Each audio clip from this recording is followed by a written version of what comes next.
جن لوگوں نے شیطان کو دوست بنایا ہے اللہ کو چھوڑ کر، ان کی ایک بہت بڑی علامت ہے، ان کی ایک بہت بڑی علامت ہے کہ وہ گمراہی کے باوجود بھی اپنے آپ کو ہدایت یافتہ سمجھتے ہیں،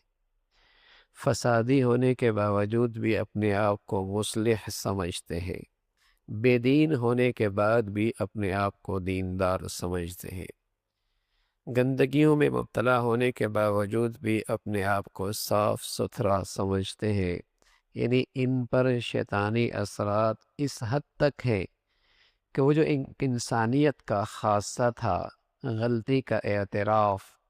وہ جو ایک انسانیت کا خاصہ تھا، ابن آدم کی خوبی تھی، حضرت آدم نے جو انہیں سبق پڑھایا تھا کہ غلطی کا اعتراف،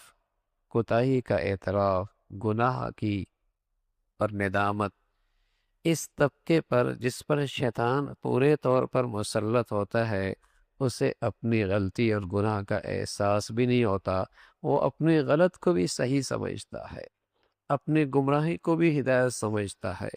اپنی بے دینی کو بھی دین سمجھتا ہے، اپنے فساد کو بھی صلاح سمجھتا ہے۔ یہی فرق ہے۔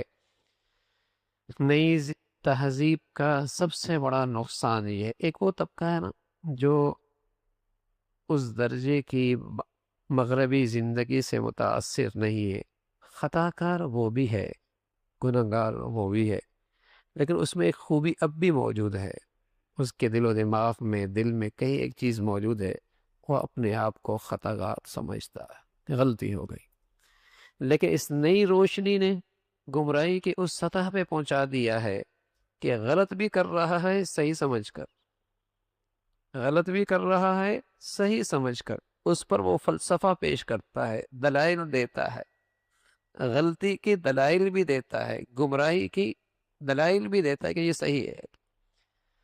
تو نئی روشنی، نئی تہذیب نے اس گمراہی کو اس حد سطح تک پہنچا دیا کہ برائی اس کے نظر میں برائی نہیں رہی۔ یعنی حضرت آدم کی اولاد کی جو سب سے بڑی خوبی تھی، اعتراف، غلط ہو گیا، کوتاہی ہو گئی، ندامت، شرمندگی، اس سے یہ بھی سلب ہو جاتی ہے، یہ اثر ہوتا ہے، یہ اثر ہوتا ہے، شیطان اس پہ پورے طور پہ مسلط ہے۔ وَيَحْسَبُونَ أَنَّهُمْ مُهْتَدُونَ، یہ خیال کرتا ہے میں تو صحیح ہوں بھئی، یہ بدعت کو بھی سنت سمجھتا ہے، یہ گمراہی کو بھی ہدایت سمجھتا ہے، یہ فساد کو بھی صلاح سمجھتا ہے، یہ ذلت اور پستی کے راستے کو ترقی کا راستہ، روشن خیالی کا راستہ سمجھتا ہے۔ تو یہ نتیجہ ہے، فرمایا انہم اتخذوا الشیاطین اولیاء من دون اللہ، ان لوگوں نے شیطانوں کو رفیق بنایا اللہ کو چھوڑ کر، اور یہ خیال رکھتے ہیں کہ وہ راہ راست پر ہے۔ عاملۃ ناصبہ، عاملۃ ناصبہ تصلی نارا حامیہ، کل کچھ لوگ ہوں گے محنت کر کر کے تھکی ہوئی ہوں گے لیکن جہنم کا ایندھن بنیں گے۔ عاملۃ ناصبہ، محنت کر کر کے تھکے ہوں گے لیکن جہنم کا ایندھن بنیں گے۔ کیوں؟ اس لیے کہ زندگی بھر شیطان سے یاری لگائی، انہیں اپنے گمراہی کا احساس ہی نہیں ہوا، اپنے بدعتی ہونے کا، اپنے شرک کا اور اپنی گمراہی کا انہیں احساس ہی نہیں ہوا، محنت بھی کرتے رہے، عاملۃ ناصبہ، محنت کر کر کے تھک گئے، تصلی نارا حامیہ، جہنم کی آگ میں ڈالے۔ تو اللہ رب العزت بھائی اپنی محبت نصیب فرما دے، شیطانی اثرات سے ہمیشہ محفوظ فرما دے۔